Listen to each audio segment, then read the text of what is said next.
You're listening to the DGD Podcast, sponsored by La Touraine.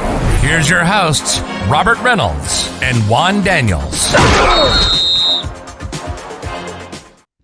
Welcome to this episode of the DGD Podcast. As always, Robert Reynolds and Juan Daniels. Guys, the show brought to you by La Touraine. Perfect watches, excellent prices. Use code DGD at checkout for 10% off your purchase site-wide. Juan, Friday we sat there and took over the offensive side of the ball and graded our position groups there. Also, not today, but also took on some takes from National Signing Day. Look, we're getting all in the defense today. There's a lot to go on there. This defensive class was absolutely loaded. So we're going to jump and focus heavily on this defensive side of the ball because with what we saw this past year, there's no question that we're going to have to replace a lot of guys, and I think this class did that. So let's go ahead and jump in and get started while the brigade pops in. Look, feel free to grade along with us, guys. We're going to start off. We're going to jump straight into this. Let's jump into the D-line. All right. So obviously, you're looking at guys like Devontae Wyatt and Jordan Davis, Trayvon Walker. Those guys are having to be replaced. And in my opinion, I think Georgia did that. Definitely think, looking at guys like Kristen Miller is the big key there, in my opinion, from National Signing Day commits to Georgia. You have Michael Williams, which is the highest recruit in our class. Bear Alexander. Looking at all of these guys, definitely think Georgia and Trey Scott did everything they could, and really solidified this class. In my opinion, probably the best defensive line haul I think I've ever seen for Georgia. What are your thoughts on that before we go ahead and give this a grade? Well, what we talked about before. I mean, we're looking at now D-line U, right? But Patrick, you said it best. Defense wins championships.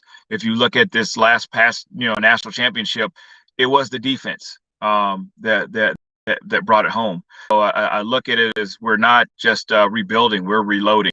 And I love this class defensively. And I'm an offensive guy, but I love what we have defensively. No, I'm completely in agreement here with you.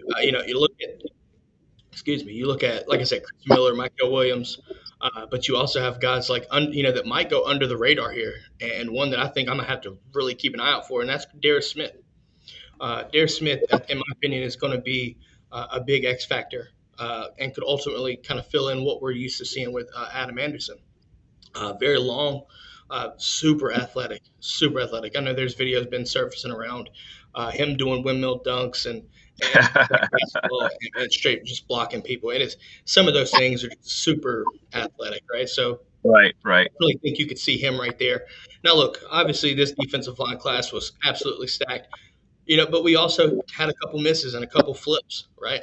I think that was kind of to be expected, right?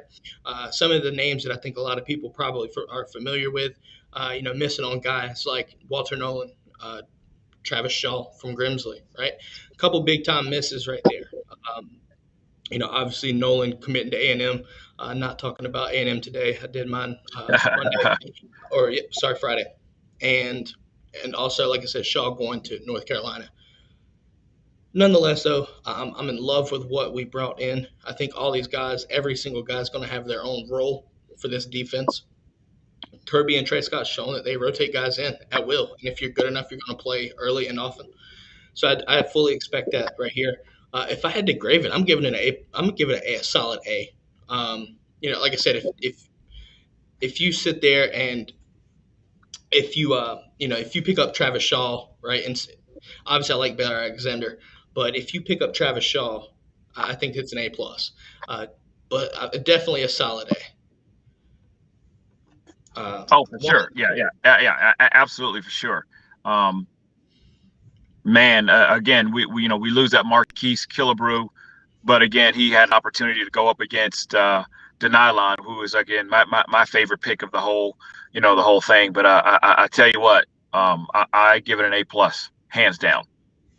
I was definitely on that right there. Like I said, I think as Juan comes back.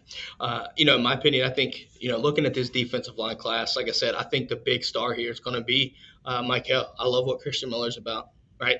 Looking at all these guys that we grabbed, I could easily see the A plus.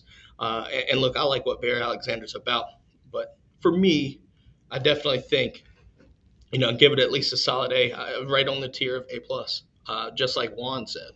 But as we move on to the linebackers, right, trying to replace, Quay Walker, Channing Tindall, Nakobe Dean, right? You've already got guys in the fold, from previous class with Jonathan Dumas Johnson, Smile Monda, and Xavier Sori. But let's, kind of to talk about this linebacking class. So you bring in Jalen Walker, and this is the prime or the cream of the crop for the Georgia class from a linebacker.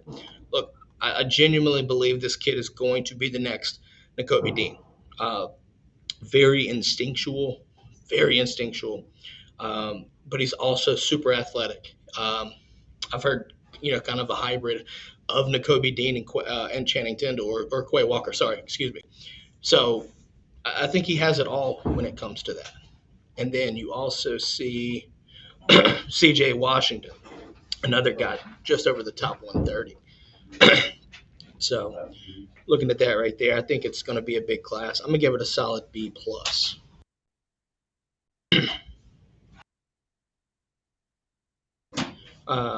As we'll wait for Juan to come back.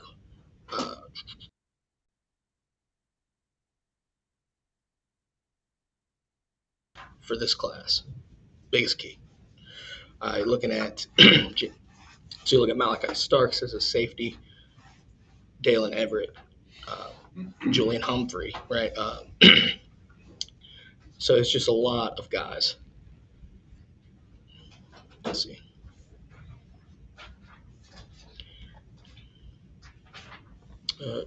Sorry, having some connection issues, it seems like. But nonetheless, I'm gonna give that a solid A plus. I think Coach Adai did a great job there. I'm gonna wrap this up, and we're gonna start soon again. Having some connection issues.